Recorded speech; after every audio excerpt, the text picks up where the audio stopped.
Bayangkan bangun di pagi hari sebagai orang biasa, lalu sebelum matahari terbenam, Anda sudah mengenakan mahkota dan menjadi pemimpin dari sebuah kekaisaran yang luas. Kedengarannya seperti kisah dongeng, bukan? Tapi kisah ini benar-benar terjadi di dunia nyata. Bagaimana mungkin seorang pria tanpa darah biru, tanpa tentara pribadi, bahkan tanpa pengaruh politik besar, bisa menjadi seorang kaisar dalam semalam?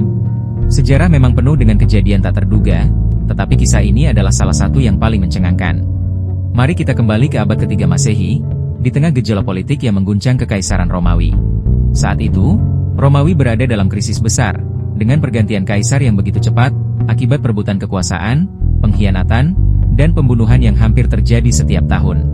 Di tengah situasi ini, muncullah seorang pria bernama Didius Julianus. Sebelum hari yang mengubah hidupnya, ia hanyalah seorang senator kaya di Roma yang lebih dikenal sebagai pejabat administratif dibandingkan sebagai seorang prajurit atau politikus ulung. Namun, dalam waktu semalam, ia menjadi kaisar Romawi. Bagaimana caranya? Jawabannya, adanya lelang tahta. Pada tahun 193 Masehi, Kaisar Pertinas baru saja dibunuh oleh para Praetorian Guard, pasukan elit yang seharusnya melindungi kaisar tetapi justru sering menjadi biang kerok kekacauan. Setelah membunuh Pertinas, mereka menemukan diri mereka tanpa pemimpin, dan lebih penting lagi, tanpa bayaran yang cukup. Alih-alih memilih pemimpin berdasarkan keturunan atau kemampuan, para Praetorian Guard justru melakukan sesuatu yang belum pernah terjadi sebelumnya. Mereka melelang jabatan kaisar kepada penawar tertinggi. Di dalam istana, dua orang bersaing untuk membeli tahta. Titus Flavius Sulpicianus, gubernur Roma dan ayah mertua dari kaisar sebelumnya, serta Didius Julianus, seorang senator kaya raya.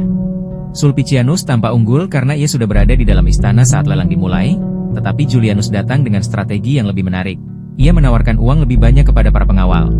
Ketika para prajurit mendengar tawaran Julianus yang lebih besar, mereka langsung bersorak dan mengangkatnya sebagai kaisar. Malam itu juga, Julianus dibawa ke senat dan secara resmi dinobatkan sebagai pemimpin kekaisaran Romawi. Namun, menjadi kaisar karena membeli tahta ternyata bukan ide yang bagus. Julianus mungkin memiliki uang, tetapi ia tidak memiliki dukungan rakyat maupun tentara. Saat kabar tentang lelang kekaisaran ini menyebar, seluruh kekaisaran Romawi menjadi marah. Rakyat menolak kepemimpinannya, senat tidak menghormatinya, dan para jenderal di berbagai provinsi melihat kesempatan untuk merebut tahta. Salah satu jenderal terkuat saat itu, Septimius Severus, segera menggerakkan pasukannya menuju Roma. Julianus, yang tidak memiliki tentara kuat, mencoba bernegosiasi dan bahkan menawarkan lebih banyak uang kepada Severus agar ia mundur. Namun, Severus sudah tahu bahwa rakyat Romawi menginginkan perubahan. Dalam waktu kurang dari 3 bulan, Julianus ditinggalkan oleh semua pendukungnya. Akhirnya, senat yang dulu mengakuinya sebagai kaisar, sekarang memutuskan untuk mengkhianatinya. Mereka mendukung Severus dan mencabut gelar kaisar dari Julianus. Tak lama setelah itu, Julianus dihukum mati di istananya sendiri. Hanya 66 hari setelah ia membeli kekuasaan. Kisah Didius Julianus adalah pengingat bahwa kekuasaan sejati bukan hanya tentang uang atau jabatan, tetapi tentang dukungan dan legitimasi. Sejarah telah membuktikan bahwa tahta yang diperoleh tanpa dasar kuat, hanya akan bertahan sebentar sebelum runtuh. Jadi, apa pendapat kalian? Apakah mungkin di dunia modern seseorang bisa membeli kekuasaan dan tetap bertahan? Atau apakah keabsahan kepemimpinan masih lebih kuat daripada sekadar kekayaan?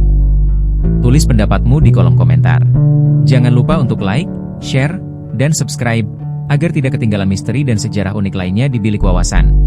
Sampai jumpa di video selanjutnya.